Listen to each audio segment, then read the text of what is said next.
क्योंकि कुछ लोग तो कल हम लोग ने विस्तार पूर्वक जैसे बहुत सारी अवधारणाओं को समझ लिया था, जिन महत्वपूर्ण बिंदुओं की ओर हम लोग स्टार्टिंग से एनालिसिस कर रहे थे, विश्लेषण कर रहे थे।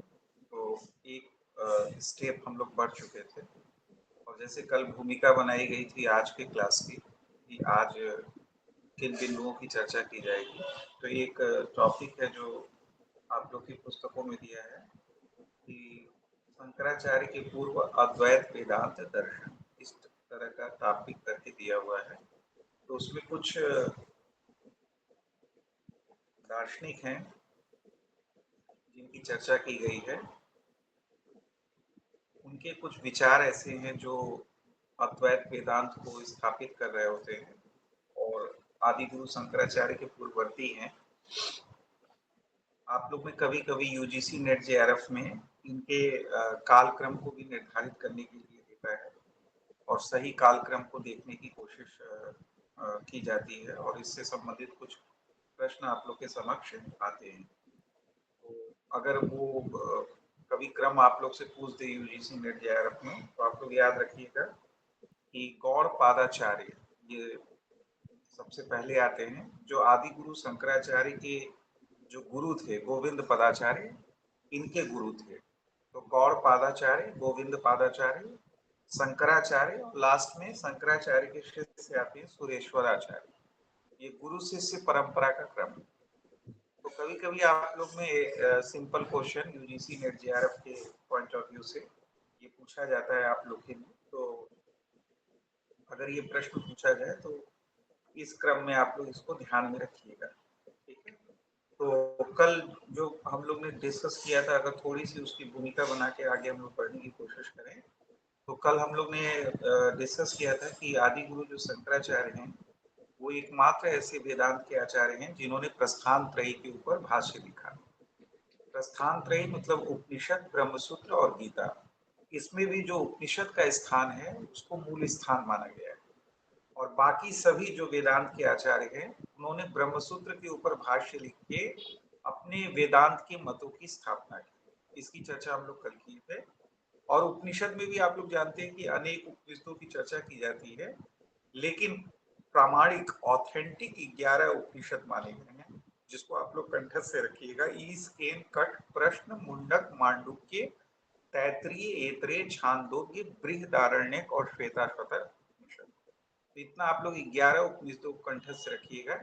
यह 11 उपनिषद प्रामाणिक है। इसमें जो छांदोग्य और बृहदारण्यक उपनिषद है उसको सर्वाधिक प्राचीन माना जाता है, ठीक है।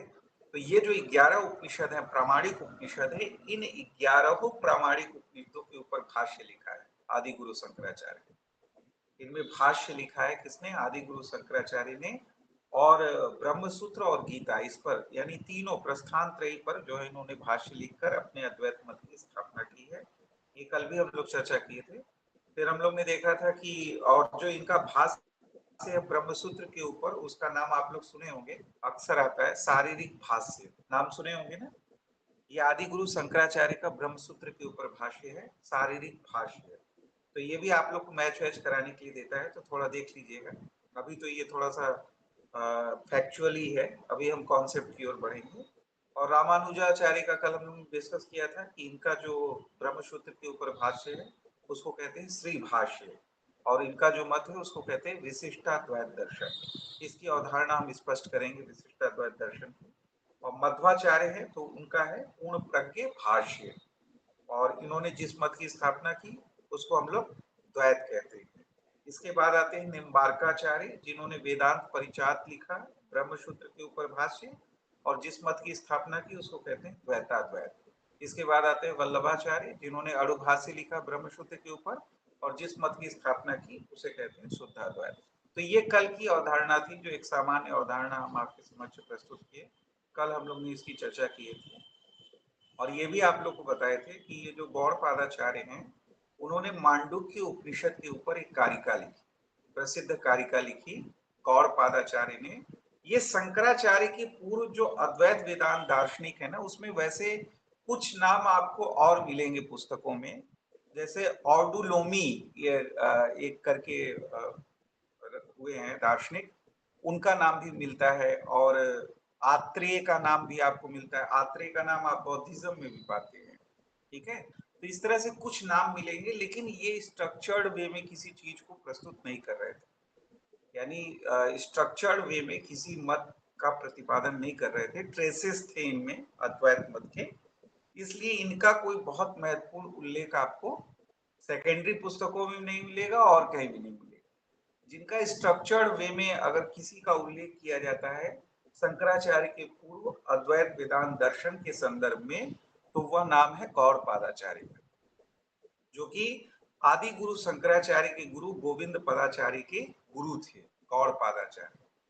इन्होंने मांडुक्य उपनिषद, जैसे आप लोग से अभी हमने चर्चा की कि 11 उपनिषद जो है प्रामाणिक माने गए हैं, इसको कंठस्थ से रखिएगा आप लोग। ईस केन कट प्रश्न मुंडक मांडुक्य तैतरीय ऐतरेय छांदोग्य बृहदारण्यक और श्वेताश्वतर उपनिषद। तो ये जो 11 उपनिषद है, इसमें जो मांडुक्य उपनिषद है, इस मांडुक्य उपनिषद पर एक प्रसिद्ध कारिका लिखी थी। इस कारिका को 3 नामों से जाना जाता है, तीनों नाम आप लोग जानिएगा। ये गौड़पादाचार्य ने लिखा था और इसी कारिका में इन्होंने अद्वैत मत की स्थापना की, अपने अद्वैत संबंधी दृष्टिकोणों और धारणाओं को प्रस्तुत किया था।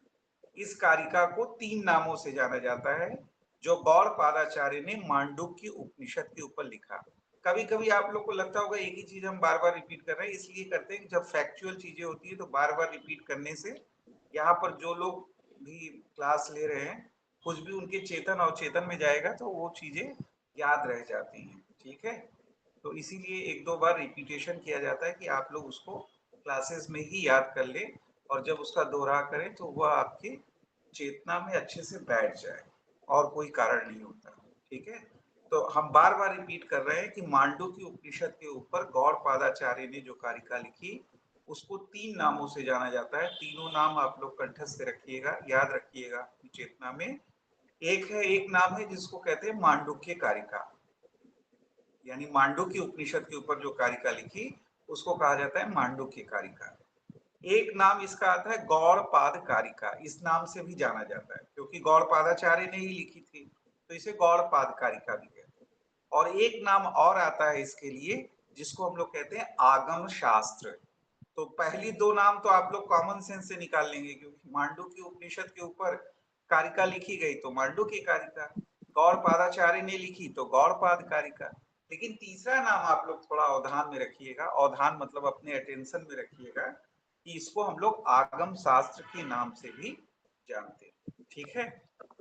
तो ये फैक्चुअल चीजें थी, अभी बहुत सारी चीजें फैक्चुअली चल रही हैं, थोड़ा सा हम आप लोग को अब अवधारणाओं की ओर लाने की कोशिश करते हैं, और कुछ महत्वपूर्ण बिंदुओं की ओर जो इन्होंने प्रकाश डाला था गोविंद गौड़पादाचार्य ने, उसके ऊपर हम आप लोग को ले आना चाहते हैं कि थोड़ा सा ये रूपरेखा जान लीजिए, तब हम लोग फिर आदि गुरु शंकराचार्य के अद्वैत मत को विस्तार पूर्वक पढ़ने का प्रयास करेंगे। उनके तत्व मीमांसी, ज्ञान मीमांसी और आचार मीमांसी दृष्टिकोणों का विशद विश्लेषण विवेचन करने का प्रयास 6-7 क्लासों में किया जाएगा, जितनी भी रिक्वायरमेंट है उसके अनुरूप, ठीक है।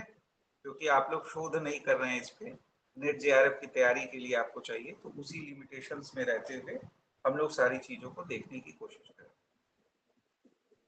देखिए आप लोग की पुस्तकों में भी दिया है, जो पुस्तक आप लोग फॉलो करते होंगे, आप लोग को जो बताई भी गई है भारतीय दर्शन को फॉलो करने के लिए, चंद्रधर शर्मा की किताब इंग्लिश में पढ़िए चाहे हिंदी में पढ़िए। मेरा सुझाव होता है कि जो इंग्लिश मीडियम वाले भी हैं उनको भारतीय दर्शन हिंदी में ही पढ़ना चाहिए, अगर वह कंफर्टेबल है तो, ठीक है। अगर वह कंफर्टेबल है तो, नहीं है तो फिर इंग्लिश में पढ़ लीजिए, कोई दिक्कत नहीं। अब उन पुस्तकों में भी देखेंगे तो बहुत विस्तार पूर्वक बहुत सारी चीजें लिखी हैं, तो उतना आप लोगों को पढ़ने की आवश्यकता नहीं है। जितना हम बताएंगे ना उसी को अंडरलाइन करके आप सारी चीजों की अवधारणाओं को बनाने की कोशिश करिएगा। और जो कल की क्लास हुई है ना अद्वैत मत की, वो कल संडे को अपलोड हो जाएगी, तो आप लोग साथ साथ जब भी इसकी नोटिंग बनाए 2 तरीके से पढ़िएगा। एक पढ़ाई तो आप लोग करिएगा जो अपनी सामान्य पढ़ाई कर रहे हैं, आप लोग जो तैयारी कर रहे हैं, जो आप फर्स्ट पेपर की पढ़ रहे होंगे या फिर और भी चीजें पढ़ रहे होंगे, इसमें क्या आता है फिलोसफी में, वो पढ़िएगा। एक तैयारी आप क्लासरूम के साथ करिएगा, जो अवधारणाएं बताई जा रही हैं।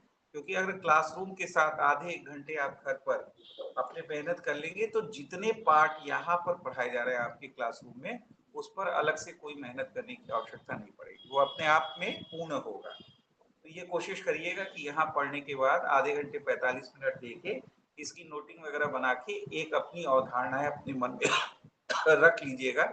जो सारी चीजें यहाँ डिस्कस की जा रही है तो इसको अलग से आप लोग को मेहनत करने की आवश्यकता नहीं पड़ेगी, आप लोग सारी चीजें साथ ही साथ समझते जाएंगे। और फिर इसलिए भी महत्वपूर्ण है क्योंकि हमने कहा है कि एक पक्ष और ऐड किया गया है इस साल के, इस बार जो हम बैचेस चला रहे हैं इस बैचेस में, कि हम लोग इंटरेक्टिव रखेंगे, हम लोग ओपन सेशन रखेंगे। तो इंटरेक्टिव तभी आप हो पाएंगे जब ये अद्वैत मत खत्म हो रहा होगा, तो हम इंटरेक्टिव सेशन रखेंगे तो वही लोग तो पार्टिसिपेट करेंगे जो पढ़ रहे होंगे साथ साथ।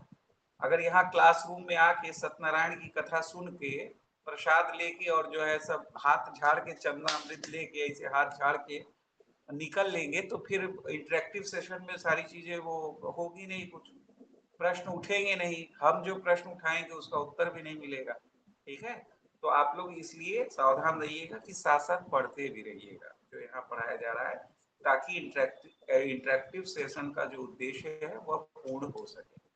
अब देखिएगा, जैसे हम लोग ने कहा कि ये जो मांडुक्य कारिका लिखी गई आगम शास्त्र के नाम से भी जिसको जाना जाता है, इसमें 4 प्रकरण है। हो सकता है कि आप लोग में फैक्चुअली यानी तथ्यात्मक रूप से ये प्रश्न नेट जेआरएफ में पूछ दे। 4 प्रकरण में विभक्त है मांडुक्य कारिका या आगम शास्त्र, यानी मांडुक्य उपनिषद के ऊपर जो कारिका लिखी गई है गौड़पादाचार्य द्वारा, उसमें 4 प्रकरण है। 4 प्रकरण कौन कौन से हैं याद रखिएगा, पेन अगर कलम हो तो नोट कर लीजिएगा, नहीं पुस्तकों में दिया हुआ है। एक प्रकरण है जिसको कहते हैं आगम, एक प्रकरण कौन सा है जिसको कहते हैं आगम। दूसरा प्रकरण है जिसको कहा गया है वै तथ्य, वै तथ्य। तीसरा प्रकरण है जिसको कहा गया है अद्वैत, और चौथा प्रकरण है जिसको कहा गया है अलाद शांति। तो ये 4 प्रकरण में विभक्त है मांडुक्य कारिका। हो सकता है कि कभी आप लोग से यूजीसी नेट जेआरएफ में ये पूछते कि निम्नलिखित में से कौन सा मांडुक्य कारिका का प्रकरण नहीं है, निगेट करके भी पूछ सकता है, या पूछ सकता है कि कौन सा मांडुक्य कारिका का प्रकरण है, इस तरह से भी पूछ सकता है। चाहे वो अफर्मेटिव सेंस से पूछे चाहे निगेटिव सेंस से पूछे, अगर आपको ये 4 प्रकरण पता है तो आप आंसर निकाल लोगे। तो कौन कौन सा बताया गया क्रमिक रूप से है। पहला प्रकरण कौन सा है आगम, दूसरा प्रकरण कौन सा है वै तथ्य, तीसरा प्रकरण कौन सा है अद्वैत, चौथा प्रकरण कौन सा है अलात शांति। तो ये 4 प्रकरण है। अब इसकी एक सामान्य अवधारणा आप लोग समझ लीजिए कि ये जो 4 प्रकरणों की आप लोग से चर्चा की गई है, इन 4 प्रकरण में किन अवधारणाओं को बताया गया है मांडुक्य कारिका में। ठीक है, इसकी एक सामान्य अवधारणा रख लीजिए, बहुत विस्तार पूर्वक आप लोग की पुस्तकों में दिया होगा, लेकिन जितनी आवश्यकता है हम उतनी बता दे रहे हैं। जिसको कोर कहते हैं, जो कोर पॉइंट्स हैं उनको हम उल्लेखित विश्लेषित विवेचित आपके समक्ष कर दे रहे हैं। जो पहला प्रकरण है आगम जिसको कहते हैं, इस आगम का अभिप्राय क्या है, इस आगम में जो परम तत्व का स्वरूप है, यानी परम तत्व का जो स्वरूप है उस परम तत्व के स्वरूप के ऊपर प्रकाश डाला गया है। आगम जो प्रकरण है मांडुक्य कारिका का, इस प्रकरण में क्या किया गया है, जो अल्टीमेट रियलिटी है परम तत्व है उसके स्वरूप पर प्रकाश डाला गया है। और इस परम तत्व के लिए जिन पदों का प्रयोग किया गया, टर्म्स का प्रयोग किया गया है आगम में, वह पद क्या है ओंकार, तुरीय, ये पद का प्रयोग किया गया है। तो ये पदों से आप लोग भिगे होंगे सभी लोग। ओंकार, ओंकार तो आप लोग जान ही रहे हैं, सभी लोग ओंकार का जो है वो करते हैं, उसके मेडिटेशन में भी उपयोग करते हैं उसका। तो परम तत्व के लिए जिस पद का प्रयोग किया गया है मांडुक्य कारिका के आगम प्रकरण में, वह क्या है ओंकार या तुरीय। ठीक है, तो यहाँ क्या कहा गया है, शॉर्ट में थोड़ा सा समझने की कोशिश किया गया है कि जैसे आप लोग जब हम लोग वैदिक और औपनिषदिक दर्शन भी पढ़ेंगे तो वहां पर जो है चेतना की अभिव्यक्ति की 4 अवस्थाओं की चर्चा की गई है। ठीक है, तो 4 अवस्थाएं जो है, इसमें जो चौथी अवस्था होती है जो अल्टीमेट मानी गई है उसको तुरीय कहते हैं। तो वही तुरीय पद यहाँ परम तत्व के लिए प्रयोग किया गया है। और कहा गया है कि जिसको हम लोग इंडिविजुअल सेंस में कहते हैं, यानी व्यष्टि रूप में, हिंदी में जिसको कहेंगे व्यष्टि और अंग्रेजी में जिसको कहेंगे इंडिविजुअल सेंस में हम लोग कहते हैं विश्व, तेजस और प्राज्ञ। ठीक है, और जब इसको कंक्लूडिव सेंस में कहेंगे या हम कंक्लूसिव सेंस में कहेंगे अंग्रेजी में, या हिंदी में हम लोग कहें समष्टि के सेंस में कहेंगे, तो इसके लिए पद प्रयोग किया जाता है वैश्वानर, हिरण्यगर्भ और ईश्वर। ठीक है, यह जो तीन है, चाहे व्यष्टि के विश्व, तेजस, प्राज्ञ, या फिर कंक्लूसिव सेंस में जो समष्टि रूप में है वैश्वानर, हिरण्यगर्भ और ईश्वर, इन तीनों में अंतर्यामी, यानी इन तीनों में इमिनेंट, अंग्रेजी में कहेंगे अंतर्यामी, इमिनेंट, या फिर इनके पारगामी, इनके ट्रांसीडेंट या इनके पारगामी जो तत्व है, जो परम तत्व है, उस परम तत्व के लिए पद क्या प्रयोग किया गया है? ओंकार या तुरीय पद का प्रयोग किया गया। तो यही अवधारणा आपको बस इतनी समझनी है कि मांडुक्य कारिका के आगम प्रकरण में परम तत्व के स्वरूप के संदर्भ में जो पद प्रयोग किया गया है वह ओंकार है, तुरी है, और यह जो तुरी है, ओंकार है, वह इंडिविजुअल सेंस में या व्यष्टि में विश्व, तेजस, प्राज्ञ, और कंक्लूसिव सेंस में या समष्टि सेंस में वैश्वानर, हिरण्यगर्भ और ईश्वर के क्या है? अंतर्यामी और पारगामी। ठीक है, इस रूप में इसके स्वरूप को व्याख्यायित, विश्लेषित, विवेचित करने का प्रयास किया गया है। इतना आप लोग ध्यान रखिएगा। हो सकता है कि 4 प्रकरण दे दे और दूसरी तरफ उन प्रकरणों से संबंधित अवधारणाओं को देके आपसे मैच कराने के लिए कहें। इधर प्रकरण दिया है आगम, वैतथ्य, अद्वैत, अलाश शांति, और उधर उनकी अवधारणाएं दी हैं, तो आपसे कह दे कि सही सुमेलित कीजिए, मैच कीजिए। तो जब आप इसकी अवधारणा समझ रहे होंगे तो इधर जो दिया होगा अवधारणा, आसानी से उससे सुमेलित करके सही उत्तर को आप खोज लेंगे। ठीक है, इतना ही आपको करना है, इसमें बहुत ज्यादा आपको दिमाग पर जोर नहीं डालना है। अब दूसरा प्रकरण जो आया जिसको हम लोग कह रहे हैं वैतथ्य, इस वैतथ्य प्रकरण में क्या किया गया है? जगत प्रपंच के मिथ्यात्व का प्रतिपादन किया गया है। वन लाइन में सुनिएगा इसको कि वैतथ्य में क्या किया। अभी इसको थोड़ा सा हम इसकी अवधारणा, जब अजातिवाद की अवधारणा एक जो इन्होंने प्रतिपादित की है गौड़पादाचार्य ने, इसको हम व्याख्यायित करेंगे तो हम इसको वैतथ्य को व्याख्यायित करेंगे। लेकिन यहाँ अगर एक लाइन में अवधारणा समझना चाहेंगे तो जैसे कल हम लोग चर्चा कर रहे थे ना कि किस सेंस में कर रहे थे, याद करिए, इसको रिमेम्बर करिए। जब हम लोग अथर्ववेद में चर्चा कर रहे हैं कि अद्वैत के ट्रेसेस कहाँ मिले हैं, तो हम लोग एक सूक्त की चर्चा कर रहे थे, 2 सूक्त की चर्चा किए थे, एक स्कंभ और एक उच्चिष्ट। तो उच्चिष्ट सूक्त में हम लोग क्या कह रहे थे? शेष या बचा हुआ। तो जब इसकी अवधारणा हम लोग विश्लेषित, विवेचित कर रहे थे तो क्या कह रहे थे कि यह जो दृश्य प्रपंच जगत है या यह जो फिनोमेना वर्ल्ड है, इसको अगर हम हटा दें, इसको अगर हम हटा दें तो जो शेष है, जो बचा हुआ है, वही शेष या बचा हुआ क्या है? वही क्या है? परम तत्व है, अल्टीमेट रियलिटी है।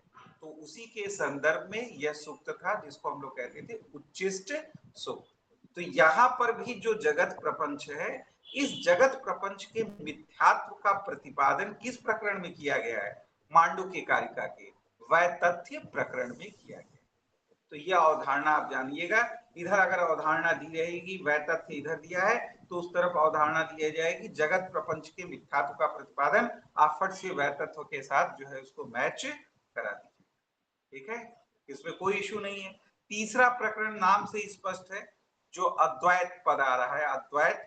तो इसमें क्या किया गया है? अद्वैत आत्म तत्व का प्रतिपादन किया गया है और इसके संदर्भ में 2 सिद्धांतों को प्रस्तुत किया गया है। याद रखिएगा कि मांडुक्य कारिका के तीसरे प्रकरण अद्वैत में जहां अद्वैत आत्म तत्व का प्रतिपादन किया गया है, इस प्रतिपादन के उद्देश्य से यहाँ पर 2 सिद्धांतों को प्रस्तुत किया गया है। किसके द्वारा? गौड़पादाचार्य के द्वारा।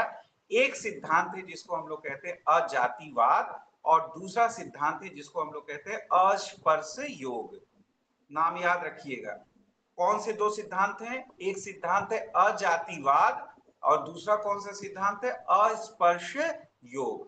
अस्पर्श योग। स्पर्श योग, उसके आगे अ लगा दीजिए तो अस्पर्श योग। यह दो सिद्धांत है जिसकी चर्चा की गई है। किस संदर्भ में की गई है? अद्वैत आत्म तत्व के प्रतिपादन के संदर्भ में की गई है। मांडुक्य कारिका के तीसरे प्रकरण अद्वैत में की गई। इतनी अवधारणा स्पष्ट है। अब मैच करा लेंगे आप लोग, इसको दोबारा भी सुन लीजिएगा, अपलोड हो जाएगा कल तक, और किताबों में भी जाके देखेंगे तो आपको मिल जाएगा। ठीक है, अभी ये जो दो सिद्धांतों की चर्चा आप लोग से की गई, अजातिवाद और अस्पर्श योग, जो अद्वैत आत्म तत्व के प्रतिपादन के संदर्भ में गौड़पादाचार्य ने प्रस्तुत किया था मांडुक्य कारिका में, इसको हम लोग, इसकी अवधारणा को हम लोग थोड़ा समझने की कोशिश करेंगे। अभी 5-10 मिनट बाद हम लोग इस टॉपिक पे आ जाएंगे, तो आपको समझ में आएगा कि यह जातिवाद या अस्पर्श योग क्या है। अभी परेशान होने की कोई आवश्यकता नहीं। और चौथा प्रकरण मांडुक्य कारिका का, जो कि अभी हम लोग पहले स्टार्टिंग में ही आप लोग से बताए, वो चौथा प्रकरण क्या है? अलात शांति प्रकरण। याद रखिएगा कौन सा? अलात शांति प्रकरण। इसमें क्या किया गया है, इसकी अवधारणा क्या है, इस प्रकरण में क्या है? तो इसमें क्या किया गया है कि जो गौड़पादाचार्य हैं उन्होंने माध्यमिक, माध्यमिक आप लोग जान रहे होंगे, माध्यमिक कौन? शून्यवादी। बौद्धिज्म में जो शून्यवादी हैं उनको माध्यमिक भी कहा जाता है। और विज्ञानवादी, जो विज्ञानवादी हैं, इन संप्रदायों के साथ क्या किया है? गौड़पादाचार्य ने अद्वैत मत की तुलना की है। अपने अद्वैत मत की क्या की है? तुलना की है, कंपैरिजन किया है। और कंपैरिजन करके यह स्पष्ट करने का प्रयास किया है कि जो बौद्धिज्म में विचार रखे गए हैं, चाहे वह माध्यमिक शून्यवादियों के द्वारा रखे गए या विज्ञानवादियों के द्वारा रखे गए, सभी के ट्रेसेस कहाँ मिलते हैं? उपनिषद में मिलते हैं। ठीक है, तो एक तरह से हम लोग कहते हैं कि जो आदि गुरु शंकराचार्य हैं वह प्रचंड बौद्ध है, बल्कि जितने भी अद्वैत वेदांती आचार्य हुए, चाहे शंकराचार्य के पूर्व हुए, चाहे शंकराचार्य के बाद हुए, या स्वयं आदि गुरु शंकराचार्य हुए, इन सभी ने क्या ट्रेसेस दिखाए हैं कि यह जो बौद्धिज्म सारी चीजों को रख रहा होता है, अवधारणाओं को प्रस्तुत कर रहा होता है, इन सभी के ट्रेसेस कहाँ है? उपनिषदों में।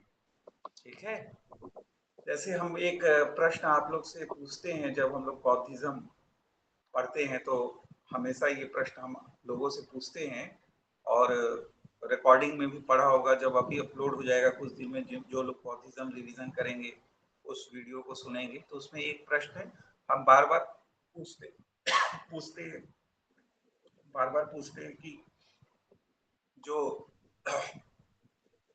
भगवान बुद्ध ने जो अनात्मवाद का जो उपदेश दिया है,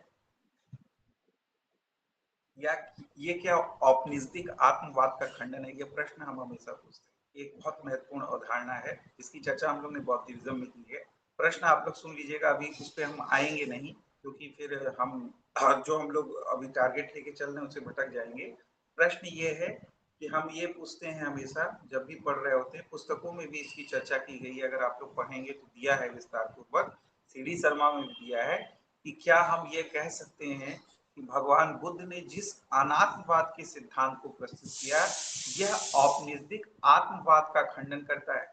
ठीक है, तो आप लोग ये देखिए कि वहां पर भी जब विश्लेषण होगा तो आप पाएंगे कि नहीं, ऐसा नहीं है। यानी उपनिषदों में जिस आत्म तत्व की स्थापना की जा रही है, वही भगवान बुद्ध के दर्शन में या बौद्धिज्म में क्या है? निर्वाण की अवधारणा है। तो जो औपनिषदिक आत्मवाद की अवधारणा है उसका खंडन नहीं कर रहे होते बौद्धिज्म वाले, भगवान बुद्ध नहीं कर रहे होते अपने अनात्मवाद के सिद्धांत में।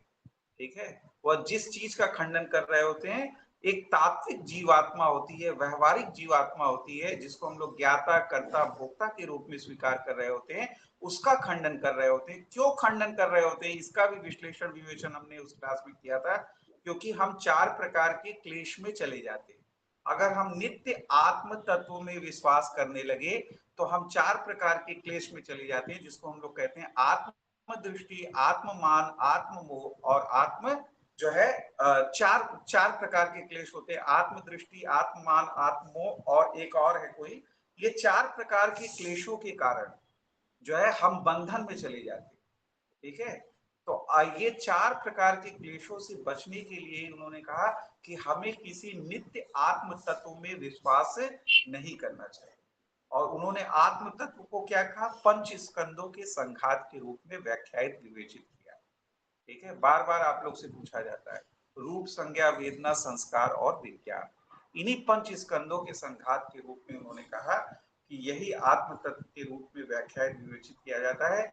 लेकिन किसी नित्य आत्म तत्व में हमें विश्वास नहीं रखना चाहिए, क्योंकि अगर हम ऐसा करेंगे तो 4 प्रकार के क्लेशों में फंस जाएंगे। ठीक है, तो आ, ये तो अवधारणा बौद्धिज्म की रही। तो यहाँ पर हम ये बताना चाह रहे थे कि ये जो अलाप शांति प्रकरण है, जो मांडुक्य कारिका का चौथा प्रकरण है, इसमें भी गौड़पादाचार्य ने क्या किया है, माध्यमिक और विज्ञानवादी संप्रदायों से कंपैरिजन करके यह दिखाने का प्रयास किया है कि ये जो माध्यमिक और विज्ञानवादी हैं, यह जो अपने विचारों को प्रस्तुत कर रहे हैं, ये सभी के ट्रेसेस कहाँ मिलते हैं, सभी के जो संकेत हैं, सभी की अवधारणाएं जो है वो कहाँ से निश्चित हो रही होती हैं, तो यह उपनिषदों से निश्चित हो रही है, इसको दिखाने का प्रयास किया है। तो अब आप लोग के समक्ष कई फैक्चुअल प्रश्न आएंगे। अगर मेरे समय से जितना हमने चर्चा किया है उसमें से 3-4 प्रश्न बनते हैं, कोई भी प्रश्न आप लोग के समक्ष आ सकता है, तो वो सारे प्रश्न आप लोग करने में सक्षम होंगे, मेरे समय से कोई दिक्कत नहीं होनी चाहिए। अगर आपसे ये पूछ दे कि कौन सा वेदांत आचार्य जिसने प्रस्थान त्रयी के ऊपर भाष्य लिखा, आप लोग बता देंगे आदि गुरु शंकराचार्य जिन्होंने प्रस्थान त्रयी के ऊपर भाष्य लिखा है। फिर अगर ये पूछ दे कि अलग अलग वेदांत संप्रदायों की स्थापना के लिए जो ब्रह्म सूत्र के ऊपर भाष्य लिखे गए हैं, वो किसका भाष्य, कौन सा भाष्य और कौन से सिद्धांत की स्थापना कर रहा है, यह भी आप लोग बता देंगे। अगर आप लोग से ये पूछा जाए कि गौड़ पादाचार्य और गोविंद पादाचार्य, शंकराचार्य, सुरेश्वराचार्य, गुरु शिष्य परंपरा का क्रम क्या है, तो ये परंपरा का क्रम भी बता देंगे। अगर आप लोग से ये पूछा जाए कि मांडुक्य उपनिषद के ऊपर भाष्य कारिका लिखने वाले कौन से आचार्य हैं, तो गौड़ पादाचार्य हैं। आगम शास्त्र भी इसको कहते हैं, ये भी बता देंगे आप लोग। किन 4 प्रकरणों में विभक्त है, तो आगम, वैतथ्य, अद्वैत, अलाप शांति, इन 4 प्रकरणों में विभक्त है। अगर इसकी अवधारणा पूछी जाए तो आप लोग स्पष्ट कर देंगे कि आगम में क्या किया गया है, परम तत्व यानी जो परम तत्व है उसके स्वरूप को ओंकार तुरी के रूप में व्याख्यायित किया गया है। वैतथ्य में क्या किया गया है, जगत प्रपंच के मिथ्यात्व का प्रतिपादन किया गया है। अद्वैत में क्या किया गया है, अद्वैत आत्म तत्व के प्रतिपादन के संदर्भ में 2 महत्वपूर्ण सिद्धांतों को प्रस्तुत किया गया है, अजातिवाद और अस्पर्शवर योग को प्रस्तुत किया गया है। और लास्ट में अलाप शांति प्रकरण में क्या किया गया है, तो इसमें माध्यमिक और विज्ञानवादी संप्रदायों के साथ तुलना, कंपैरिजन। ठीक है, तो जैसे हम बोल ले रहे हैं वैसे आप लोग भी बोल लेंगे, कोई दिक्कत तो है नहीं। सारी चीजें अवधारणाएं मन में रख लीजिए, तो सारी चीजें फ्लो में आप बोल सकते हैं, इसमें कोई दिक्कत नहीं। तो इतनी चीजें बार बार दोहरा के आप लोग के क्लास में ही हमने कंठस्थ करा दिया। अब आप लोग को इससे संबंधित किसी प्रश्न के संदर्भ में कोई दिक्कत होने वाली नहीं है। तो आरंभिक रूप से हमने क्लास में स्वीकार किया, इस यहाँ से स्टार्ट किया कि किस प्रकार से हमें अद्वैत के ट्रेसेस कहाँ मिलते हैं, वैदिक दर्शन में मिलते हैं। और इसके लिए अनेक प्रकार के जो संदर्भ थे, चाहे ऋग्वेद से, चाहे अथर्ववेद से, और इन सारी चीजों से जो अनेक प्रकार के हमको संकेत मिलते हैं, उसको व्याख्यायित विवेचित किया। फिर हम लोग ने देखा कि वैदिक दर्शन में परम तत्व के लिए किन महत्वपूर्ण पदों का प्रयोग किया जा रहा होता है, प्रजापति जिनको देवताओं का देवता कहते हैं, हिरण्य गर्भ और जो है पुरुष, इन सब पदों का प्रयोग किया। और आज हम लोग अद्वैत वेदांत के जो पूर्व आचार्य थे, गौड़ पादाचार्य, आदि गुरु शंकराचार्य के पूर्व, इनके संदर्भ में जो अवधारणाओं को हम लोग आज स्टार्ट कर दिए, उसको पढ़ना आरंभ कर दिए और इतना तक बता दिए। तो इतनी तक अवधारणाएं आप लोग को स्पष्ट हो गई होंगी। अब 2 महत्वपूर्ण अवधारणाएं जिनकी चर्चा हम लोग किए, इनकी चर्चा मांडुक्य कारिका के तीसरे प्रकरण में है, अद्वैत आत्म तत्व के प्रतिपादन के संदर्भ में। उसको हम लोग थोड़ा समझ लेते हैं, इसकी अवधारणा समझ लेते हैं कि ये जब पद प्रयोग किया गया, हो सकता है आप लोग से इंटरव्यू वगैरह में पूछ दे कभी कि अजातिवाद की अवधारणा क्या है, इसका अभिप्राय क्या है, अस्पर्श योग की अवधारणा क्या है, तो आप लोग इसको स्पष्ट करने में क्या हो, सक्षम हो, इसकी अवधारणा को आप लोग बता सके। तो इसको हम लोग थोड़ा सा इसकी चर्चा हम लोग कर दे रहे हैं, और पहले अजातिवाद की अवधारणा को थोड़ा स्पष्ट कर दे रहे हैं, और इसके उपरांत जो है हम अस्पर्श योग की अवधारणा को स्पष्ट कर दे रहे हैं कि ये दोनों अवधारणाएं क्या हैं, और दोनों अवधारणाओं से क्या हो रहा है, अद्वैत आत्म तत्व का देखिए जो लोग बौद्धिज्म पढ़े होंगे, जैसे जो पुराने बच्चे हैं, अगर थोड़ा सा हम उनसे पूछे कि अष्ट निषेध की अवधारणा किसने प्रस्तुत की थी, कोई बता पाएगा? हैंड रेस करके बताए। किसी को ध्यान है? हाँ बताइए। नागार्जुन ने। हाँ, अष्ट निषेध की अवधारणा किसने प्रस्तुत की थी? नागार्जुन ने प्रस्तुत। तो ये अष्ट निषेध की अवधारणा जो नागार्जुन ने प्रस्तुत की थी, यह अष्ट निषेध की अवधारणा क्या है? अजातिवाद की ही अवधारणा है। ठीक है, तो वहां पर भी अजातिवाद का संदर्भ आता है। और यहाँ पर भी देख रहे हैं कि गौड़पादाचार्य भी अपने तीसरे प्रकरण में, मांडुक्य कारिका के अद्वैत प्रकरण में, अद्वैत आत्म तत्व की स्थापना के संदर्भ में इस अजातिवाद का उल्लेख कर रहे हैं। तो इसकी अवधारणा क्या है, ये समझने की कोशिश करिएगा। अगर नाम से ही अगर हम इसको समझने की कोशिश करें कि जातिवाद, देखिए अ लिखा है जाति और वाद, वाद मतलब सिद्धांत होता है, और जाति का अभिप्राय क्या होता है? यानी उत्पन्न होना, जन्म लेना। ठीक है, उसके आगे अ लगा के उसको निगेट कर दिया गया है। तो इसका अजाति का अभिप्राय क्या हो गया? यानी अनुत्पत्ति। अनुत्पत्ति यानी किसी चीज की उत्पत्ति को असंभव बताना, कि किसी भी प्रकार की उत्पत्ति क्या है? संभव ही नहीं। किसी भी प्रकार की उत्पत्ति क्या है? संभव नहीं है। तो इससे जो संबंधित सिद्धांत है, इसी को क्या हम लोग कहते हैं? अजातिवाद। स्पष्ट है? वाद का अर्थ है सिद्धांत, जाति का अर्थ है उत्पत्ति, जन्म लेना। अगर इसके आगे अ लगा के इसको निगेट कर दें तो इसका मतलब क्या होगा? उत्पत्ति का वस्तुतः असंभव हो जाना, यानी किसी भी प्रकार की उत्पत्ति का संभव न होना। इससे जो संबंधित सिद्धांत है, इसी सिद्धांत को हम लोग क्या कहते हैं? अजातिवाद का सिद्धांत है। अब ये अजातिवाद के सिद्धांत का संदर्भ किस रूप में इन्होंने किस प्रकार से स्थापित किया अपने मांडुक्य कारिका में, थोड़ा सा इस पे हम लोग प्रकाश डाल देते हैं। क्योंकि एक तो इन्होंने सामान्य तरीके से सारी चीजों को व्याख्यायित भी किया जातिवाद के संदर्भ में। इसके साथ साथ इन्होंने कुछ जिसको कहते हैं कि आर्गुमेंट्स भी जो है कुछ युक्तियां भी प्रस्तुत की हैं, आर्गुमेंट्स भी प्रस्तुत किए हैं इसके संदर्भ में। तो एक पहले सामान्य जो संदर्भ वो अजातिवाद के संदर्भ में प्रस्तुत करते हैं उसको समझ लेते हैं।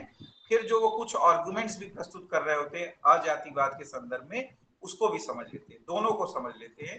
क्योंकि दोनों का संदर्भ हो सकता है इंटरव्यू या आप लोग के नेट जेआरएफ के प्रश्नों में आ जाए, तो वहां पर आप लोग करने में सक्षम हो। तो जैसे हम लोग नाम से स्पष्ट कर दिए कि अजाति का अर्थ है अनुत्पत्ति, यानी किसी भी प्रकार की उत्पत्ति का संभव होना। तो इन्होंने किस प्रकार से इसको व्याख्यायित किया है कि स्पष्ट किया है इन्होंने, गौड़पादाचार्य ने, कि जो अल्टीमेट रियलिटी है, जो परम तत्व है, जो ब्रह्म है, जिसको हम लोग ओंकार या तुरीय कहते हैं, वह क्या है? नित्य है। नित्य मतलब इटर्नल है। तो जो लोग भी दर्शन शास्त्र के बैकग्राउंड के नहीं है, उनके लिए अगर ये शब्द नया नया है, इटर्नल, नित्य, तो इसका मतलब होता है जिसका ना कोई आदि हो ना कोई अंत हो। जिसके लिए एक और पद प्रयोग किया जाता है जिसको हम लोग कहते हैं शाश्वत। नाम सुने होंगे ना, शाश्वत। तो जो जो चीज नित्य होती है, इटर्नल होती है, शाश्वत होती है, उसका न आदि होता है न अंत होता है। तो यही कह रहे हैं गौड़पादाचार्य कि जो अल्टीमेट रियलिटी है, जिसको हम लोग ओंकार या तुरीय कह रहे हैं, यह ओंकार या तुरीय क्या है? नित्य है। इसलिए इस परम तत्व, इस ओंकार या तुरीय के संदर्भ में उत्पत्ति का संदर्भ क्या हो जाता है? निरर्थक हो जाता है। उत्पत्ति का कोई संदर्भ बना परम तत्व के लिए? जो तुरी है, ओंकार है, जो नित्य है, शाश्वत है, इटर्नल है, जिसका ना आदि है ना अंत है, उसके लिए कोई उत्पत्ति का संदर्भ बना? वो उत्पत्ति का संदर्भ क्या हो गया? निरर्थक हो गया। ये जो परम तत्व, जिसको हम लोग परम तत्व, अल्टीमेट रियलिटी, तुरीय ओंकार कह रहे हैं, वही जो हम लोग कह रहे हैं कि चेतना की अभिव्यक्ति की अवस्थाएं, जिसकी चर्चा हम लोग औपनिषदिक दर्शन में कहेंगे, जिसको हम लोग जागृता अवस्था, स्वप्न अवस्था, सुसुप्ति अवस्था और तुरीय अवस्था कहते हैं। चार अवस्थाओं की चर्चा की गई है ना औपनिषदिक उपनिषदों में। चार प्रकार की चेतना की अभिव्यक्ति की अवस्थाएं चर्चा की गई, और सामान्य रूप से हम लोग देख लें तो भी हम लोग को यही चार अवस्थाएं दिखेंगी। एक जागृत अवस्था, कितने लोग यहाँ जागृत अवस्था में हैं और कितने लोग स्वप्न अवस्था में हैं? दो ही अवस्था में हो सकते हैं, जो लोग कॉन्सेंट्रेट होके क्लास में हैं वो जागृतावस्था में है, जो क्लास में होके भी नहीं है वो स्वप्नावस्था में है। सुसुप्ति में तो मेरे समझ से कोई नहीं होगा। अगर खैर ऑनलाइन क्लास है तो ये भी संभावना है कि सुसुप्ति में भी हो जाए, ठीक है। लेकिन हमें विश्वास है कि आप लोग में से कोई सुसुप्ति में नहीं होगा। सभी लोग या तो जागृतावस्था में होंगे या स्वप्नावस्था में होंगे। और जो चौथी अवस्था है, अब पता नहीं आज के जेंजी हैं, हो सकता है कोई तुरीय अवस्था में भी हो। तो तुरीय अवस्था में अगर कोई है तो फिर तो उसके लिए सब कुछ सबसे ऊपर ही चला गया है। खैर हमको नहीं लगता है कि न तो आप लोग सुसुप्ति में है, न तुरीय में है, या जागृत में है, या स्वप्ना में है। और स्वप्ना में भी मुझे विश्वास है कोई नहीं है। यहाँ जितने लोग भी क्लास कर रहे हैं सभी लोग क्या है, जागृत अवस्था। तो यह चेतना की व्यक्ति की चार अवस्थाएं हैं। तो यही कहा जा रहा है कि जो परम तत्व अल्टीमेट रियलिटी है, जो नित्य है, शाश्वत है, इटर्नल है, जिसका ना आदि है ना अंत है, उसके संदर्भ में उत्पत्ति का संदर्भ क्या हो गया, निरर्थक हो गया। और यही जो अल्टीमेट रियलिटी है, यही क्या कहा गया, जैसे पहले जो इसके पहले आगम वाले में भी हमने बताया कि व्यष्टि रूप में यानी इंडिविजुअल के रूप में विश्व, तेजस, प्राज्ञ, और कंक्लूसिव सेंस में वैश्वानर, हिरण्यगर्भ और ईश्वर, इन तीनों का अंतर्यामी, इमिनेंट, और इन तीनों के ट्रांसीडेंट, पारगामी होता है। इसी प्रकार यहाँ पे भी कहा जा रहा है कि यही जो परम तत्व अल्टीमेट रियलिटी है, ओंकार है, तुरी है, यह जागृत, स्वप्न और सुसुप्ति अवस्था में क्या होता है, अंतर्यामी होता है, इमिनेंट होता है, और इन तीनों से परे होता है, ट्रांसीडेंट होता है। इसीलिए इसको कहा गया तुरीय। तुरी का अर्थ क्या हो गया, तुरी का अर्थ हो गया ट्रांसीडेंट, परे होता है, ठीक है। तो आप लोग से अगर कोई पूछ दे कि तुरीय पद का अर्थ क्या है, जो ओंकार अल्टीमेट रियलिटी के लिए प्रयोग किया जा रहा है, तो आप लोग क्या बताएंगे कि जो परम तत्व जागृता अवस्था, स्वप्नावस्था, सुसुप्ति अवस्था, इन तीनों से अंतर्यामी और इन तीनों के पारगामी है, उसी के लिए हम लोग किस पद का प्रयोग करते हैं, तुरीय पद का प्रयोग करते हैं। आप लोग योग में भी पढ़ेंगे कि इसको तुरीय अवस्था कहते हैं, नहीं कहते हैं। जब उसको कहते हैं तुरीया अवस्था, यानी हम अल्टीमेट लेवल पे पहुंच गए और हम सब चीजों में एकत्व की अनुभूति कर रहे हैं। जब तक हम लोग इस जगत में रह रहे हैं तो जगत की सारी चीजें हमें आकृष्ट करती रहती हैं और हम लोग इसमें प्रपंच में फंसे रहते हैं। लेकिन मेरा कहना है कि जब तक व्यवहार में है तब तक फंसे भी रहिए। कोई जरूरत नहीं है कि इससे भागने की, कोई जरूरत नहीं है। फिलोसफी पढ़ के कई लोग जो है जो है दुराव पैदा करने लगते हैं जगह से, वो आचरण ठीक नहीं है। देखिए, अगर आपके प्रारब्ध में है और आपके जीवन में ऐसा है कि कोई आपको ऐसा गुरु मिल जाए या कोई ऐसा व्यक्ति मिल जाए आपके जीवन में, या ईश्वरीय विशेष अनुकंपा हो जाए कि आप इन सब चीजों के मिथ्यात्व को सहज स्वाभाविक ढंग से सहज स्वीकार कर लें। अभी जब भी आप कोशिश करेंगे, क्या करेंगे, प्रेशराइज करेंगे स्वयं। आपका जो भी सहज स्वभाव होगा वो जगत की ओर ही होगा, सारी चीजें विषयों की ओर ही खींचेंगी, लेकिन आप अपने आप को प्रेशराइज करेंगे। तो कभी भी जो ये परम तत्व की अनुभूति होती है, भारतीय दार्शनिक परंपरा में बताई गई कि कभी भी ये प्रेशराइज रूप से नहीं मिल सकती। आप जबरदस्ती कोशिश करेंगे कभी नहीं प्राप्त होगी, ये सहज रूप में ही प्राप्त होगी, आपके प्रारब्ध के अनुरूप ही प्राप्त होगी। आप आपके ऊपर ईश्वर की विशेष अनुकंपा होगी तो ही प्राप्त होगी, और होनी होगी तो हो जाएगी, और नहीं होनी होगी तो क्या है, इसका भी सलूशन दिया गया है हमारे में। क्या दिया गया है, चार पुरुषार्थ, धर्म, अर्थ, काम, मोक्ष। तो चार पुरुषार्थों का पालन करिए और जो है उससे भी आप जो है अल्टीमेट रियलिटी तक पहुंच जाएंगे। तो उसका भी रास्ता दिया गया है। तो आप लोग थोड़ा बहुत पढ़ के बहुत ज्यादा जोर देने की कोशिश मत करिएगा मनोमस्तिष्क पे, सामान्य तरीके से सारी चीजों को पढ़ते जाइए और उसकी अवधारणाओं को समझते जाइए। तो ये तुरीय आप लोग समझ गए कि तुरीय क्या है, जो परम तत्व जागृत, स्वप्न और सुसुप्ति अवस्था के अंतर्यामी, इमिनेंट, और इनके पारगामी, ट्रांसीडेंट होता है, उसी के लिए तुरीय पद का प्रयोग किया गया है। तो गौड़पादाचार्य क्या कहते हैं कि यह जो तुरीय है, यह जो ओंकार है, यह जो परम तत्व है, यह परम तत्व ओंकार या तुरीय क्या है, नित्य है, इटर्नल है, शाश्वत है, इसलिए इसके लिए उत्पत्ति का संदर्भ निरर्थक है। तो यहाँ अजाति सिद्ध हुई कि नहीं सिद्ध हुई, यही तो अजातिवाद है। तो यही अजाति सिद्ध हुई ना कि यानी उत्पत्ति का संदर्भ निरर्थक हो गया। अब ये पुनः आगे चल के कहते हैं कि ये जो समस्त हम जगत देख रहे हैं, यानी जो समस्त हम जन्म मरण चक्र सब कुछ देख रहे हैं, और इस जन्म मरण चक्र में फंसे हुए जो हम बद्ध जीव देख रहे हैं, यानी जो हम संसार में फंसे हुए नाना प्रकार की जीवों को देख रहे हैं और जागतिक प्रकार पदार्थों को हम लोग देख रहे हैं, उसका अनुभव कर रहे हैं, यह सब क्या है? मायाकृत है, माया जनित है। ठीक है, माया की अवधारणा विस्तार पूर्वक हम लोग आदि गुरु शंकराचार्य के दर्शन में पढ़ेंगे। इस पे अनेक प्रकार के प्रश्न भी आते हैं। माया, अविद्या, अध्यास, इसको पर्यायवाची शब्द में प्रयोग किया जाता है और कई ऐसे अद्वैत आचार्य हैं जिन्होंने माया, अविद्या इनमें भेद भी किया है। कभी कभी इस पे प्रश्न भी आ जाता है। इन सारी अवधारणाओं को हम लोग विस्तार पूर्वक पढ़ेंगे, कोई परेशान होने की जरूरत नहीं है। अध्यास की अवधारणा बहुत महत्वपूर्ण है और थोड़ी तार्किक भी है, तो इसमें भी हम लोग स्मृति रूप परत्र पूर्व दृष्टा अभास अध्यास है। ये जो इसकी अवधारणा इसी श्लोक में है अध्यास की, स्मृति रूप परत्र पूर्व दृष्टा अभास अध्यास है। अतस्मिन तद्बुद्धि, एतत् में तद्बुद्धि। तो ये जो अवधारणा है, ये अध्यास, माया, विद्या की, ये सारी चीजें अभी हम लोग एक दो क्लासेस के बाद पढ़ेंगे, तो परेशान होने की जरूरत नहीं है। अभी ये समझिए कि ये गौड़पादाचार्य क्या कह रहे हैं कि परम तत्व के संदर्भ में तो अजाति सिद्ध हो गई, लेकिन आप देख रहे हैं कि इस संसार के जो समस्त बद्ध जीव हैं या इस संसार के जो समस्त जागतिक पदार्थ हैं, यह सब भी क्या है? मायाकृत होने से क्या है? प्रातीतिक है, आभास मात्र है। यानी इनकी भी वास्तविक उत्पत्ति नहीं होती। ऐसा हमको लगता है कि हम लोग ने जन्म लिया, हम लोग को लगता है कि ऐसा प्रतीत होता है, क्योंकि सब कुछ माया जनित है, माया का ही तो खेल चलता है। क्योंकि आप लोग अगर ध्यान पूर्वक थोड़ा अस्तित्ववादी चिंतन करें तो आप लोग को दिखेगा कि आप लोग का निश्चित भविष्य क्या है। जो लोग हिंदू धर्म को मानते होंगे उनका निश्चित भविष्य क्या है? एक लोटा है, लोटे में राख होगी और राख जो है गंगा में प्रवाहित हो जाएगी। इसके अलावा कुछ है क्या? आप कितनी भी बड़ी गाड़ी में घूम लीजिए, आपको जो है अंत में अपने औकात के हिसाब से गाड़ी मिलनी है। जैसे मिडिल क्लास है तो कौन सी गाड़ी मिलेगी? टाटा मैजिक, टाटा मैजिक ही आती है ना। और थोड़ा ऊपर है तो थोड़ा और गाड़ी आ जाएगी, और थोड़ा और ऊपर है तो थोड़ा सच धज के फूल सूल वाली गाड़ी आ जाएगी, यही आएगी। तो इसके अलावा तो कुछ है ही नहीं, यही अल्टीमेट देखिए रियलिटी है। इससे भागना नहीं चाहिए, लेकिन इससे निराश भी नहीं होना चाहिए। इससे न भागिए न निराश होइए, बल्कि जिसको कहते हैं सच का सामना करिए, आंख से आंख मिला के देखिए।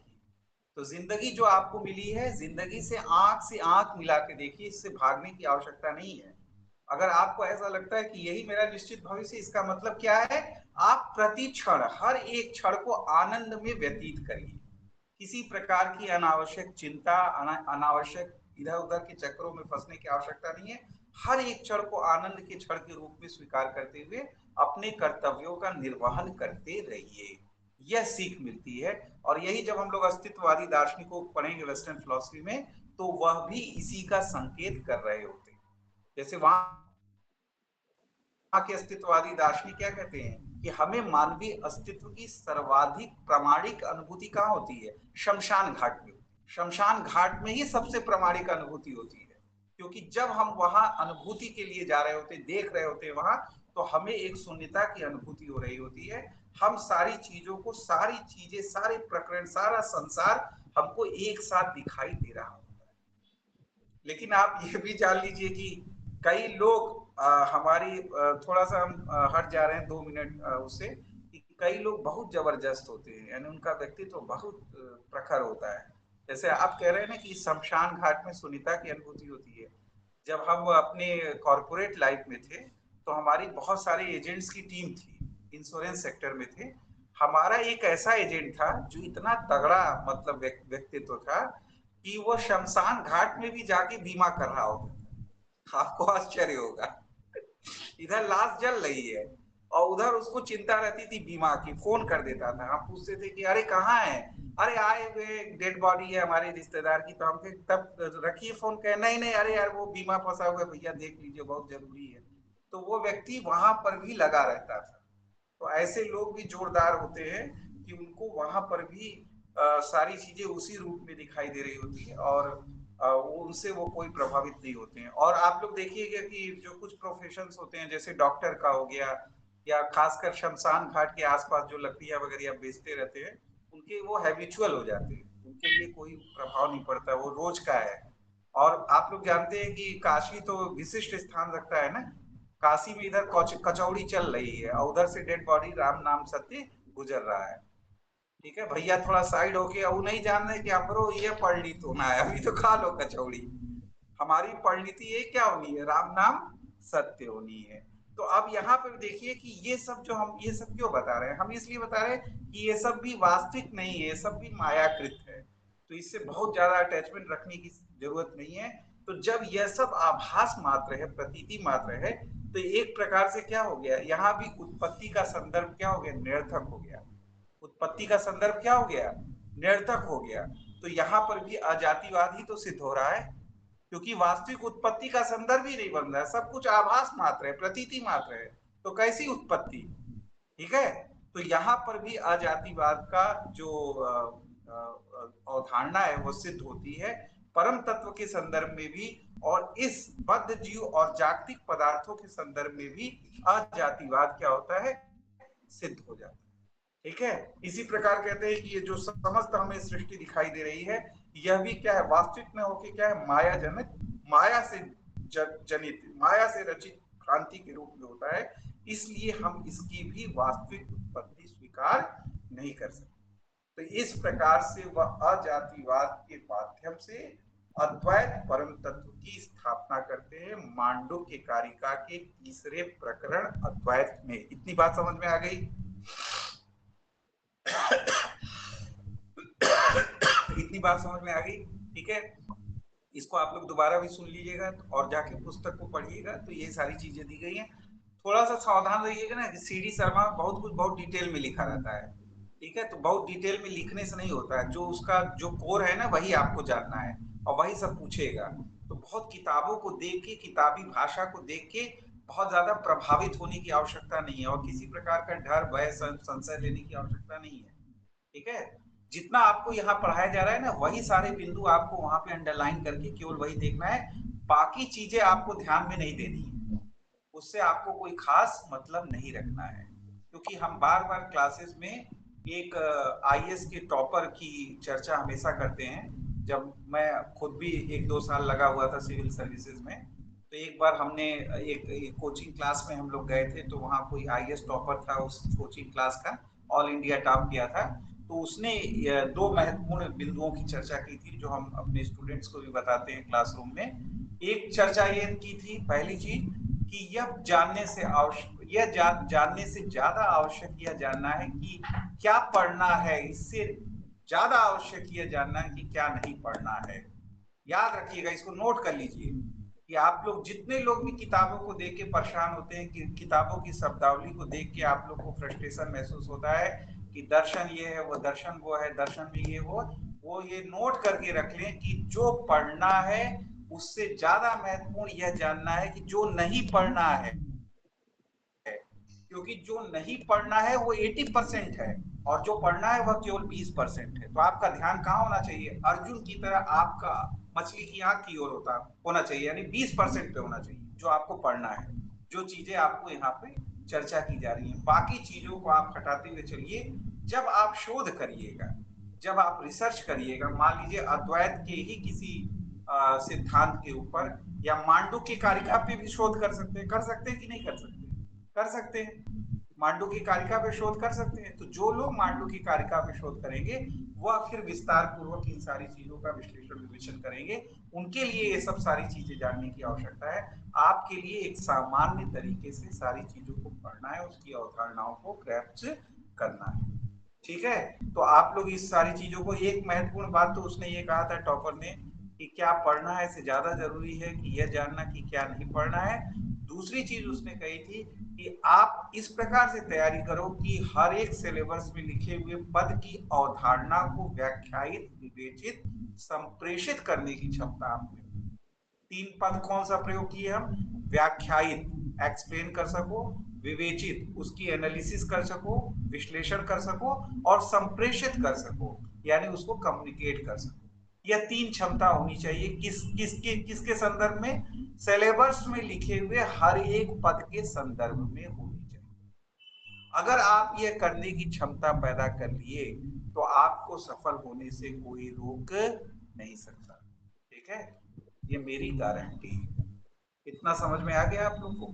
अब देखिए, ये जो एक सामान्य अवधारणा हम लोग अजातिवाद के संदर्भ में प्रस्तुत किए, और हम लोग ने परम तत्व और इस जागतिक पदार्थ और बद्ध जीव के संदर्भ में भी हम लोग ने प्रस्तुत किया कि किस प्रकार किसी भी प्रकार की उत्पत्ति संभव नहीं है। इसी प्रकार उन्होंने कहा कि ये सारी चीजें तो उन्होंने कहा कि हम श्रुतियों के माध्यम से कर रहे हैं, मतलब जो मूल औपनिषदिक ग्रंथ हैं वह स्वयं अद्वैत की स्थापना कर रहे होते हैं। क्योंकि आप लोग जानते हैं कि अनेक प्रकार के जो श्लोक आप लोग को हम औपनिषदिक दर्शन पढ़ाएंगे तो उसमें हम लोग बताएंगे, जैसे आप लोग सुनते होंगे एक मेवा द्वितीयम, ये सुनते हैं ना आप लोग, एक मेवा द्वितीयम छांदोग्य उपनिषद का है कि ब्रह्म एक और अद्वितीय है, एक मेवा द्वितीयम, ये पद सुनते हैं। और एक पद आता है जैसे बृहदारण्यक उपनिषद का अयम आत्मा ब्रह्म, ठीक है, कि यह आत्मा ही ब्रह्म है। तो ये सब आप लोग पद सुनते होंगे। तो ये सब जो है पद जो आ रहा है निह नानास्ति किंचन, बृहदारण्यक उपनिषद का ही है कि यहाँ जो है परम तत्व में कोई भेद या नानात्व नहीं है, निह नानास्ति किंचन। तो ये सब जो पद प्रयोग हो रहा है, यह सब पद कहाँ पे आ रहा है? उपनिषदों में आ रहा है। तो यही वो कह रहे हैं कि ये सारी चीज जो आ जाती है, जो परम तत्व अद्वैत तत्व की स्थापना है, यह तो श्रुतियों में ही है। और जो निर्वाण के संदर्भ में भी जिस आध्यात्मिक अद्वैत की स्थापना बौद्धिज्म कर रहे हैं, ये सब भी जो है श्रुतियों से ही लिया जा रहा है, ये सब उपनिषदों से ही लिया जा रहा है, वहीं से उधार लिया हुआ है, ठीक है। तो हम जो है नहीं उनको फॉलो कर रहे हैं, बल्कि वो तो स्वयं उपनिषदों को ही फॉलो कर रहे हैं, वैदिक दर्शन को ही फॉलो कर रहे हैं, और वहीं से अपनी अवधारणाओं को विश्लेषित विवेचित व्याख्यायित संप्रेषित करने का प्रयास कर रहे हैं। तो ये आप लोग समझने की कोशिश करिएगा। कौन कह रहे हैं? गौड़पादाचार्य। इसीलिए अपने चौथे प्रकरण अलास शांति प्रकरण में उन्होंने तुलना करके, कंपैरिजन करके विज्ञानवादी और माध्यमिक दर्शन के साथ इसको भी सिद्ध करने का प्रयास किया है। तो ये सारी चीजें होगी। इसके अलावा जैसे हम कहें कि अजातिवाद के संदर्भ में वह कुछ आर्गुमेंट्स भी प्रस्तुत करते हैं। तो हो सकता है कि आप लोग से ये प्रश्न पूछ दे, इसलिए हम जानते हैं कि कोई भी चीज अगर अवधारणा है तो वो हम छोड़ेंगे नहीं। तो वो आप जानते हैं कि हमारा ये अप्रोच है पढ़ाने का कि कोई भी अगर कॉन्सेप्चुअल चीज है तो उसको हमें छोड़ना नहीं है। तो हम ये भी आपको बता देंगे कि अजातिवाद के संदर्भ में गौड़पादाचार्य जिन युक्तियों की चर्चा करते हैं वह युक्ति कौन से, तो आप लोग चाहे तो नोट कर लेने, किताबों में दिया भी है कि वो कहते हैं कि जिसको हम लोग कार्य कारणवाद कहते हैं, यानी उत्पत्ति के संदर्भ में तो कार्य कारणवाद ही आएगा। जब भी उत्पत्ति का संदर्भ आएगा तो कारण होगा, तब तो कार्य उत्पन्न होगा, तो कार्य कारणवाद आएगा ना। तो वो कहते हैं कि इसी वास्तविक कार्य कारणवाद का अगर हम चाहें तो आर्गुमेंट्स के माध्यम से खंडन कर सकते हैं। और यही खंडन करके उन्होंने अजातिवाद को सिद्ध करने का प्रयास किया, यानी यह दिखाने का प्रयास किया कि जाति संभव नहीं है, ठीक है। या तो यह कह दे कि जाति संभव नहीं है, या तो कह दे कि अजातिवाद जो है सिद्ध है। दोनों एक ही बात है, क्योंकि एक में कहा जा रहा है अजातिवाद सिद्ध है और एक में कहा जा रहा है कि जाति संभव नहीं। एक ही बात कही जा रही है, दोनों एक निगेशन से कही जा रही है और एक एफर्मेशन से, ठीक है। तो उसके लिए कौन सी आर्गुमेंट प्रस्तुत करते हैं, आप लोग की पुस्तकों में दिया है और उसकी अवधारणा हम बता दे रहे हैं। तीन आर्गुमेंट्स प्रस्तुत करते हैं कार्य कारणवाद के खंडन के संदर्भ में और अजातिवाद को सिद्ध करते हैं। पहला जो आर्गुमेंट प्रस्तुत करते हैं उस आर्गुमेंट को कहते हैं अशक्ति। अशक्ति क्या कहते हैं? अशक्ति।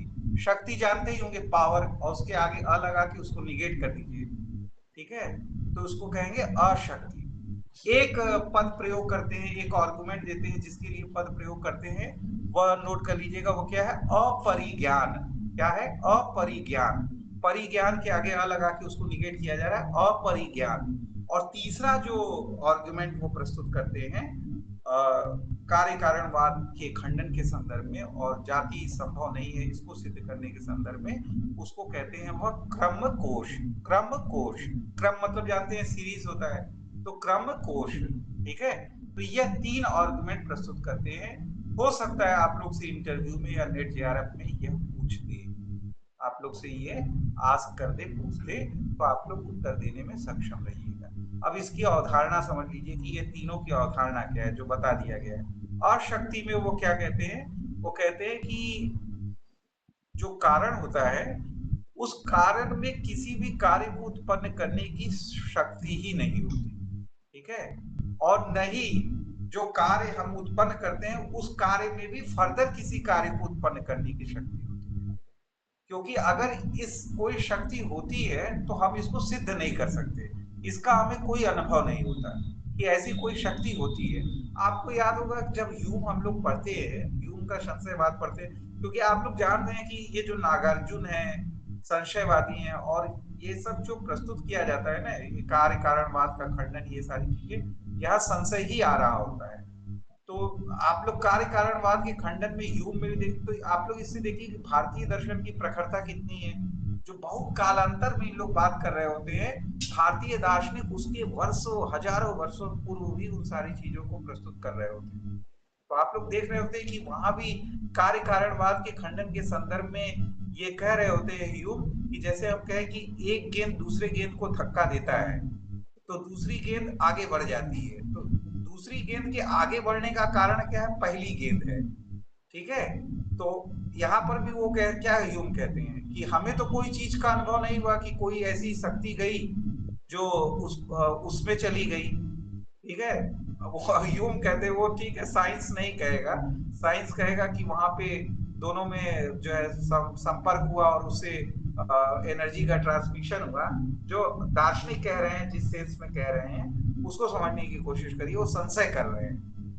अधिकार है ना उनका संशय करने का, उनको उनको उनके अधिकार से च्युत क्यों करें, उनको उनके अधिकार से क्यों हटाएं? तो वो संशय कर रहे हैं, वो कह रहे हैं कि हमें तो कोई अनुभव नहीं हुआ कि इससे कोई शक्ति निकल के उसमें चली गई। जब अनुभव नहीं हुआ तो हम मानेंगे ही क्यों? हम तो वही मानेंगे जो हमें अनुभव हो रहा है। तो वही कहते हैं, ये बहुत पहले ही गौड़पादाचार्य कह रहे होते हैं, यही आर्गुमेंट में कहते हैं अजातिवाद की सिद्धि के संदर्भ में कहते हैं कि कारण में न तो कार्य उत्पादक शक्ति होती है और न ही कार्य में ही होती है फर्दर किसी कार्य को उत्पन्न करने की शक्ति। इसलिए हम कार्य कारणवाद को न माने, स्वीकार न करें, उत्पत्ति संभव नहीं है, इसी को स्वीकार करके चलें। फिर दूसरा जो आर्गुमेंट प्रस्तुत किया है अपरिज्ञान, ठीक है। तो अपरिज्ञान में उन्होंने क्या कहा है कि जो कार्य उत्पन्न हो रहा होता है उसका उसका किसी भी प्रकार का ज्ञान हम त्रिकाल में संभव नहीं कर सकते। भूत, वर्तमान और भविष्य में हम उसका कोई ज्ञान संभव नहीं कर सकते, क्योंकि वह क्या है, जो भी कार्य उत्पन्न हो रहा होता है, जैसे हम लोग वहां पर भी प्रतीत समुत्पाद के संदर्भ में देखे थे कि भगवान बुद्ध जिस प्रतीत समुत्पाद के संदर्भ में सापेक्ष पद की व्याख्या कर रहे होते हैं, वो कहते हैं सापेक्ष मतलब क्या होता है? प्रातीतिक, यानी वास्तविक कार्य कारण नहीं बल्कि क्या है? प्रातीतिक। जो जो उत्पन्न हो रहा होता है वो क्या होता है? प्रातीतिक होता है, अनुत्पन्न होता है। पद प्रयोग करते हैं ना, जो कार्य उत्पन्न होता है वो प्रातीतिक होता है, अनुत्पन्न होता है, मृषा होता है, दुग्रूप होता है, ये सब कह रहे होते हैं ना। तो वही संदर्भ यहाँ भी कह रहे होते हैं कि जो कार्य हम जिस कार्य को हम वास्तविक मान रहे हैं वो वास्तव में क्या है? प्रातीतिक है, और उसका त्रिकाल में यानी तीनों काल में, भूत, वर्तमान और भविष्य में कोई ज्ञान ही संभव नहीं है। तो इसको कहते हैं अपरिज्ञान। तो अपरिज्ञान के आधार पे भी हम क्या सिद्ध कर रहे हैं? अजातिवाद को सिद्ध कर रहे हैं, जाति संभव नहीं इसको सिद्ध कर रहे हैं। और फिर तीसरे में आते हैं, आपको लगेगा कि यार इसकी आलोचना बहुत हो सकती है, आलोचना खूब होती है, ठीक है। हर एक दार्शनिक की आलोचना हुई है, किसकी आलोचना नहीं हुई है? आदि गुरु शंकराचार्य की भी हुई है, सबकी आलोचना होती है। वो आलोचना वाला एक पक्ष होता है, लेकिन अभी आलोचना पे हम लोग ध्यान नहीं दे रहे हैं। अभी हम लोग यह ध्यान दे रहे हैं कि अवधारणा है क्या जो प्रस्तुत की गई है, क्योंकि एज इट इज पूछ सकता है आपको, ठीक है। एज इट इज आपसे पूछ सकता है कि नहीं पूछ सकता है, तो आप लोग एज इट इज पूछ सकता है, इस सारी चीजों को ध्यान देने की कोशिश करिए। तो तीसरा जो आर्गुमेंट वो प्रस्तुत करते हैं उसको वो कहते हैं क्रम कोश। तीसरा क्या कहते हैं? क्रम कोश, यानी कारण और कार्य इन दोनों के क्रम को हम निर्धारित ही नहीं कर सकते कि कौन सा कारण है पहले, कौन सा कार्य है, कौन सा कारण है कार्य। आप कहेंगे कि हम आसानी से कर सकते हैं, तो करिए, कोई बात नहीं। लेकिन ये कह रहे हैं कि हम कारण और कार्य के क्रम को निर्धारित नहीं कर सकते, क्योंकि यहाँ पे हम इनफाइनाइट रिग्रेस में चले जाएंगे, यानी एक अनंत क्रम बन जाएगा। हम निर्धारित ही नहीं कर पाएंगे कि कौन किसका कारण है, ये जाके रुकेगा कहाँ। तो यहाँ पर एक समस्या आती है जिसको वो कहते हैं क्रम कोश, और इसी आधार पे कहते हैं कि वास्तविक कार्य कारण संभव नहीं है, यानी अजातिवाद सिद्ध है, यानी जाति संभव नहीं है। तो इस प्रकार श्रुतियों के माध्यम से उन्होंने सिद्ध करने का प्रयास किया अजातिवाद को, और फिर आर्गुमेंट्स के माध्यम से जिसमें 3 आर्गुमेंट प्रस्तुत किए गए, अशक्ति, अपरिज्ञान और क्रम कोश। इसके आधार पे इन्होंने इसको सिद्ध करने का प्रयास किया। ठीक है, तो अभी हमको लग रहा है कि पढ़ाते पढ़ाते हम थोड़ा सा टाइम को ज्यादा ले लिए और अस्पर्श योग बच गया, तो अस्पर्श योग की हम डिटेल में अवधारणा कल प्रस्तुत करेंगे। थोड़ा सा और इसमें 5, 10, 15, 20 मिनट और देंगे। इसके बाद कल हम लोग आदि गुरु शंकराचार्य के दर्शन को पढ़ना आरंभ कर देंगे। तो आप सभी लोग का धन्यवाद। जय हिंद, जय भारत।